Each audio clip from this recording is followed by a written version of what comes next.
Hello, thanks for checking out What's Up at Fun Factory Hobbies for the week, well, actually the fortnight, ending the 26th of March, 2022. Sorry we didn't get to a video last week.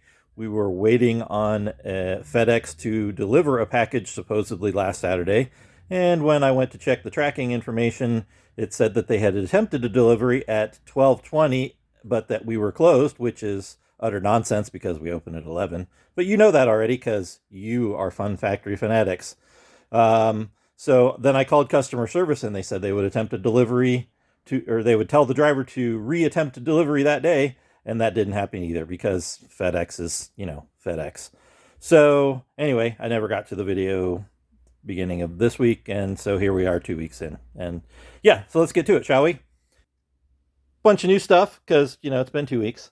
So first of all, we've got a whole bunch of, well, not a whole bunch, but several games for young kids that we haven't had in before. Animal Upon Animal Junior. We've had Animal Upon Animal. This is a simpler version for 2-year-olds and up. Because let's face it, we've got some folks that come here that have wee ones. My very first game's First Orchard, also 2-year-olds and up. We might have had that one before, not 100% sure. Nimble Munch Crunch. So again, 2 and up. So Haba is a German game maker that focuses on making games for kids. These are from Haba USA, which is obviously the American subsidiary. Really high quality components like wooden meeples and really good stuff. But really well designed games as well. Let's see, other new stuff. We have from Modifius, see down there at the bottom, finally has come in 5 Parsecs from Home, 3rd edition, solo adventure wargaming. It's a solo adventure wargame where you assemble a ragtag crew of galactic trailblazers and head out to explore the stars, pick up jobs, and every now and then engage in some action-packed sci-fi combat.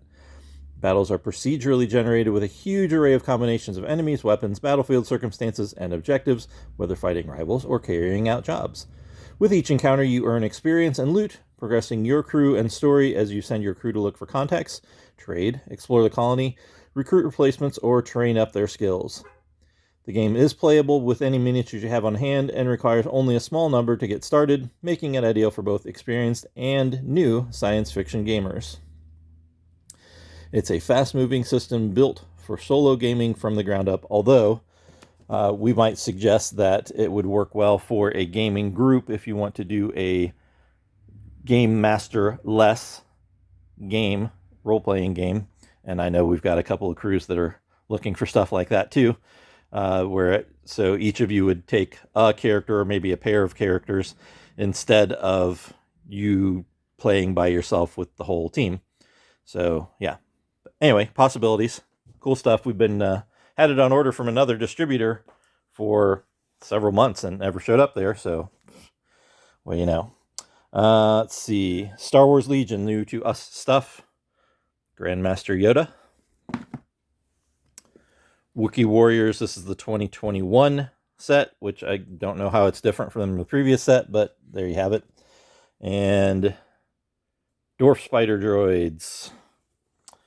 Also, the NR N99 Persuader class tank droid. Pokemon. There is some new Pokemon stuff. The 2022 Battle Academy. It's an entry-level product. See level 1 there. For ages 6 and up. Flipping the box around. Basically, it's a learn-to-play set. It has 3 different decks. So, learn to play with a couple of them, then switch them around. Gives you a little bit of variety. Fun stuff. Features Pikachu, Eevee, and Cinderace decks. Let's see there if I can get the glare right. We also have a previous one, the Red Battle Academy. I'm not sure what year that's from, but we picked them up last year. But we've had them sitting in a bag and back for quite some time, so I don't know what's up with that.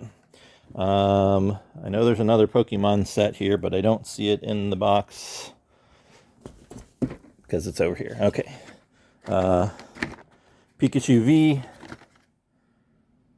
box. Looks like Fusion Strike, couple Fusion Strike packs. I don't know what all's in there. But as opposed to Pikachu V Shining Fates, which we still do have a couple of those. Let's see, what else? Okay, D&D Erg. Icons of the Realms, pre-painted miniatures, Archdevils, Hutijin, Moloch, and Tedivolus. And I'm probably mispronouncing those, but I don't care, so there you go. Magic the Gathering, pre-painted miniature. I lied, not pre-painted, unpainted. Blightsteel Colossus. This is part of Wave 16, which we have all the regular and plus size miniatures as well. I'm just showing off the big one because, well, I don't want to show you 50 individual miniatures. Also from that wave, Wraith Root Tree, unpainted for Critical Role. We have a new Marvel Legendary expansion, Doctor Strange in the Shadows of Nightmare. I know we've got several Marvel Legendary fans. Oh, apparently I missed this one. From a couple weeks ago, Pokemon Build and Battle Stadium. This was for Brilliant Stars. So it's got 2 Build and Battle boxes, lands. What else?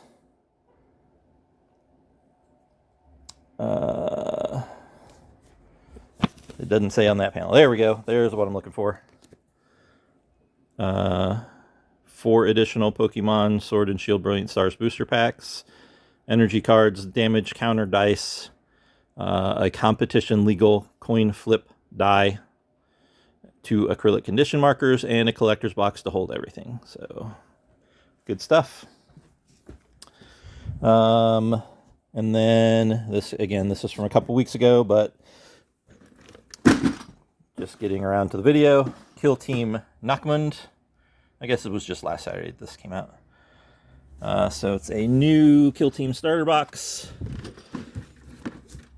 And this one features Void Scarred and Legionnaires. So Eldari, or Aldari, whatever they want to call them now. And Chaos Space Marines. Bunch of terrain. Decals, specific scenery book or scenario book. Good stuff. High value if you consider the value of price of individual kits versus this box set. Of course, you also can't buy the individual kits for some of those miniatures at this point anyway, because, well, they usually wait about 6 months until it comes out. And then the last but not least, another big box that we backed the Kickstarter of. Oh, and I do mean big. Look, there's my hand and covering the entire side of it. Holy cow.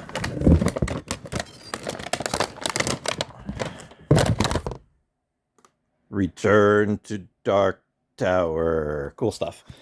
Nice foily because we backed the Kickstarter box. Are you ready to take on the tower? Ancient evil has awakened from within these ebon walls, plunging the 4 kingdoms into death and despair. Raise a mighty host of warriors, wield powerful treasures, and rally companions to fight back against the darkness. This is a very in-depth game, I would say, of a similar complexity to Gloomhaven. The tower is interactive and works with the game.